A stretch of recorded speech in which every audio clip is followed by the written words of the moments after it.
degrees. KNX News Time at 3:56. Well, first came Nintendo Thumb, then Guitar Hero Wrist. Now the latest affliction for the wired age is, you ready for this? Cell phone elbow.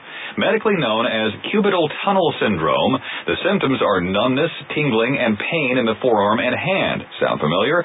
Orthopedic surgeon Dr. John Knight is with the Disc Sports and Spine Center in Marina del Rey. As I'm sitting here talking to you, my elbow is in a bent position, holding the phone to my ear, and that ergonomically doesn't work for the ulnar nerve, which is a nerve that runs behind your funny bone. It's the second most common nerve to become pinched or trapped in the upper extremity. Second most common to what many have heard of as carpal tunnel syndrome, which occurs at the wrist. So it's kind of like bumping your funny bone. There are a lot of people that bump their funny bone, and they get that tingling into the little and ring fingers of the hand. So it's that nerve that becomes stretched or with increased pressure as a result of bending the elbow for prolonged periods of time or bending the elbow repetitively or frequently. So that nerve becomes increased swelling around the nerve, and it becomes irritated and can lead to severe nerve damage over time. Dr. Knight has some simple advice for avoiding cell phone elbow, like talking hands-free. Hands-free, alternating, and just decreasing the time. But most of us are addicted to our PDAs